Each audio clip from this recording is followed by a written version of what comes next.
What's going on, everybody? This is the Coach's Corner. In the background, you're listening to Holy Ghost. I know, I hear Jacques Renault remix. Yeah, I like that groove. For Monday, it is good. It is upbeat. It is where I want to be. Today, we're going to be talking about, are you misinformed about? You fill in the blank. I'll be right back. Step by.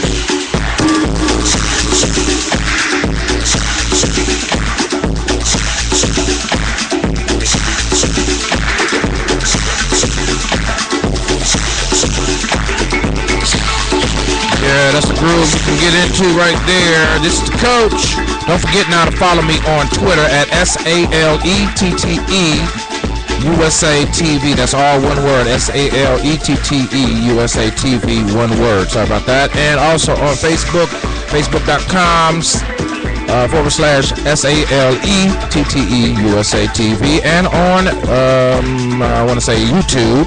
The channel is Select USA TV, as well as SIP in Atlanta. Up and coming, doing what we do. All right, misinformed. Are you misinformed about, for example, the Christian life? I think that we are severely misinformed. I was listening to a story over the weekend about Joseph and how most of the stories we've heard about Joseph has been glamorized from pit to the palace, or from the prison to the palace, and how he was highly favored. But I wonder, are we misinformed about the Christian life to the degree that we have the flowery words to attract people, but once they get there, they find out that there is a different story.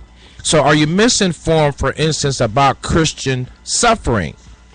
If you look at the story in the life of Joseph, we find that Joseph sells his that Esau. Let's go back a minute regarding Esau and Jacob. Sells his birthright, and they are both teenagers. Now Jacob is Joseph's father, but just getting a little perspective here, that the Esau and Jacob dynamic, they were teenagers.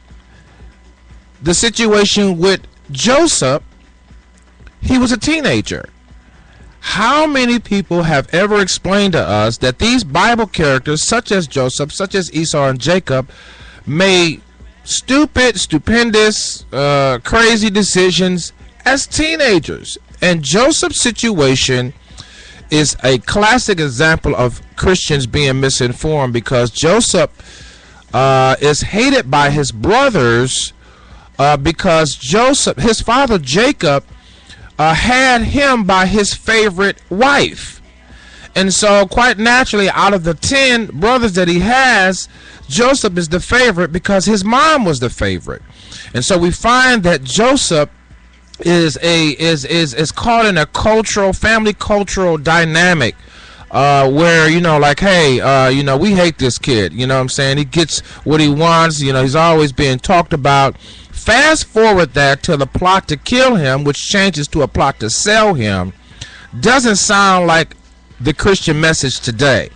In other words, we need to be teaching messages of cultural and family reality more than cultural and family fantasy.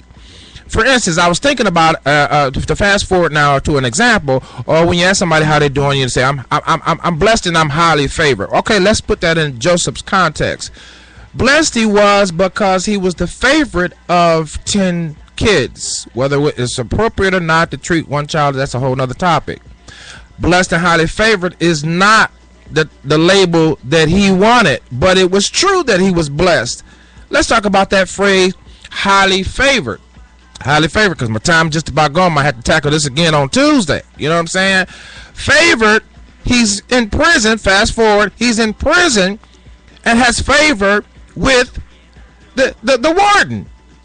I don't know if I want to call that highly favored. It's true he was highly favored, but highly favored with something that you wouldn't want to be favored with. This is the Coach's Corner. My time is gone. I'll talk to you guys next time, but it's just something to think about. Are you misinformed? Hey, check me out on Twitter, Facebook, and YouTube. Have a great one.